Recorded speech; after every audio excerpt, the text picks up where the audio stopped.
잘 지내시죠? 술, 담배를 즐겼는데 122년 164일을 산 여성의 충격적인 장수 비결이 궁금하시죠? 그리고 그녀가 매일 한 이것은 무엇일까요? 여러분, 음주 흡연하고도 122년 164일을 산 여성의 뼈 때리는 장수 비결은 지금까지 우리가 알고 있는 건강 상식을 뒤집고도 남습니다. 세상에는 우리가 쉽게 이해할 수 없는 일이 참 많습니다.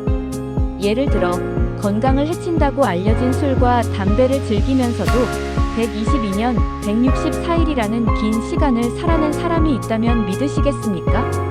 오늘 여러분께 소개할 이야기는 역사상 가장 오래 산 여성의 놀라운 장수 비결에 대한 것입니다. 그녀는 1875년에 태어나 1997년까지 살았고 122년 164일이라는 기록적인 생을 마감했습니다. 그런데 더욱 놀라운 점은 그녀가 100세가 넘어서도 흡연을 했고 초콜릿과 포도주를 즐겼다는 사실이죠. 대체 그녀의 장수 비결은 무엇이었을까요? 오늘은 그녀의 삶을 따라가며 단순한 건강 상식이 아닌 진정한 장수의 비밀을 찾아보겠습니다. 그녀의 젊은 시절. 그녀는 1875년 프랑스 남부의 아르리라는 작은 마을에서 태어났습니다. 그녀가 태어났을 때 에디슨이 전구를 발명한 지 얼마 되지 않았고 자동차도 흔치 않던 시절이었죠. 그녀는 비교적 부유한 가정에서 태어나 큰 어려움 없이 자랐습니다. 그녀는 소녀 시절부터 운동을 좋아했습니다. 특히 펜싱을 즐겼고 85세까지도 검을 놓지 않았습니다. 그녀는 펜싱은 나에게 젊음을 선물했다 라고 말하곤 했죠. 그녀는 21세에 결혼했는데 남편은 지역에서 성공한 사업가였습니다. 덕분에 그녀는 평생 일하지 않고도 풍족한 삶을 살 수 있었습니다. 그런데 그녀는 단순히 부유한 삶을 누린 것이 아니라 삶을 진정으로 즐길 줄 아는 사람이었습니다. 특히 흥미로운 점은 그녀가 살아생전 빈센트 반 고흐를 직접 만났다는 사실입니다. 그녀의 가족이 운영하던 상점에 반 고흐가 그림 도구를 사러 왔었는데 그녀는 그를 지저분하고 우울한 남자라고 묘사했습니다. 세기의 천재 화가와의 만남을 이렇게 담담하게 이야기하는 그녀의 모습이 인상적이죠. 그녀의 중년 시절과 도전. 보통 건강을 위해 절제하는 삶을 살아야 한다고 생각하지만 그녀의 철학은 달랐습니다. 그녀는 난 인생을 즐긴다. 스트레스 따위는 없다. 라고 자주 말했습니다. 그녀는 여유로운 생활을 했지만 삶이 마냥 평탄하지만은 않았습니다. 그녀의 남편은 1942년에 세상을 떠났고 이후로 그녀는 혼자서 삶을 꾸려나가야 했습니다. 하지만 그녀는 결코 좌절하지 않았습니다. 오히려 그녀는 나는 절대 걱정하지 않는다. 삶은 그냥 흘러가는 것이다. 라고 말했습니다. 그녀는 90세가 되던 해까지도 자전거를 탔습니다. 많은 사람이 그녀에게 위험하지 않냐? 고 물었지만 그녀는 웃으며 넘어지면 일어나면 되지. 라고 대답했습니다. 그리고 100세가 되었을 때도 그녀는 스스로 장을 보고 요리를 할 만큼 건강한 생활을 유지했습니다. 노년과 장수의 비결. 그녀가 85세가 되던 해 그녀는 여전히 펜싱을 했고 자전거를 탔습니다. 그리고 100세가 넘어서까지도 흡연을 했다고 합니다. 그녀는 117세까지 담배를 피웠는데 한 인터뷰에서 왜 담배를 끊으셨나요? 라는 질문에 눈이 잘 안 보여서 라이터를 못 찾겠더라고 라고 말해 사람들을 웃게 만들었습니다. 많은 사람이 그녀의 건강 비결을 궁금해했지만 그녀는 간단한 대답을 내놓았습니다. 나의 첫 번째 장수 비결은 스트레스를 받지 않는 것입니다. 그녀는 걱정을 하지 않는 것이 가장 중요한 장수 비결이라고 했습니다. 두 번째, 적당한 활동을 즐기세요. 그녀는 100세가 넘어서도 스스로 집안일을 했고 꾸준히 움직였습니다. 그리고 좋아하는 것들을 즐기는 것이 중요해요. 그녀는 와인과 초콜릿을 즐기며 먹고 싶은 것을 마음껏 먹었습니다. 게다가 유머 감각까지 갖는다면 당신의 삶은 유쾌할 것입니다. 그녀는 농담을 좋아했고 언제나 긍정적인 태도를 유지했습니다. 그녀가 120세가 넘었을 때 기자들이 이렇게 오래 사는 기분이 어떠신가요? 라고 묻자 그녀는 이렇게 대답했습니다. 지루해. 그녀는 생애 마지막까지 유머를 잃지 않았습니다. 121세 생일을 맞이했을 때 기자가 앞으로 몇 년 더 사실 것 같나요? 라고 묻자 그녀는 아마도 죽을 때까지 라며 웃었습니다. 최장수로 기네스북에 오르다. 세상에서 가장 오래 산 사람이 누구인지 아시나요? 잔 루이즈 칼망, 바로 프랑스의 슈퍼센티네리언입니다.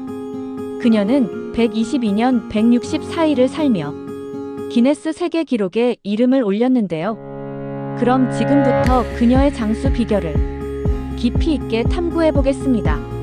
도대체 어떻게 이런 기록을 세울 수 있었을까요? 위키백과에 따르면 잔 칼망은 1997년 8월 4일 기네스북에 122년 164일의 기록으로 등재되었습니다. 그녀의 가족들도 장수한 것으로 유명한데요. 오빠는 97세, 아버지는 92세, 어머니는 86세까지 살았다고 하니 유전적인 요소도 무시할 수 없을 것 같습니다. 잔 칼망이 태어난 1875년, 프랑스는 아직 산업혁명의 여파가 이어지던 시기였습니다. 그녀는 에펠탑이 건설되는 것을 직접 목격했고 1차 세계대전과 2차 세계대전을 모두 경험했습니다. 이렇게 세기를 초월한 그녀의 삶은 그 자체로 역사였습니다. 잔 칼망의 장수 비결 중 하나는 그녀의 긍정적인 태도였습니다. 유머 감각이 뛰어나고 낙관적인 성격 덕분에 어떤 상황에서도 웃음을 잃지 않았죠. 그녀는 85세에 펜싱을 시작했고 무려 110세까지 자전거를 탔습니다. 생각해보세요. 110세의 자전거라니 정말 대단하지 않나요? 그녀는 나는 결코 일찍 죽을 생각이 없었어라는 농담을 자주 했습니다. 이처럼 낙관적인 태도가 스트레스를 줄이고 결과적으로 그녀의 장수에 크게 기여했을 것입니다. 규칙적인 생활 습관 역시 그녀의 장수 비결 중 하나였습니다. 잔 칼망은 매일 같은 시간에 일어나고 꾸준히 활동했습니다. 85세에 펜싱을 시작하고 110세까지 자전거를 탔다니 정말 놀랍지 않나요? 또한 그녀는 21세부터 무려 117세까지 흡연을 했다고 하는데요. 그럼에도 건강을 유지할 수 있었던 비결이 무엇일까요? 물론 흡연이 건강에 좋지 않다는 것은 모두가 알고 있지만 잔 칼망은 특이한 경우였습니다.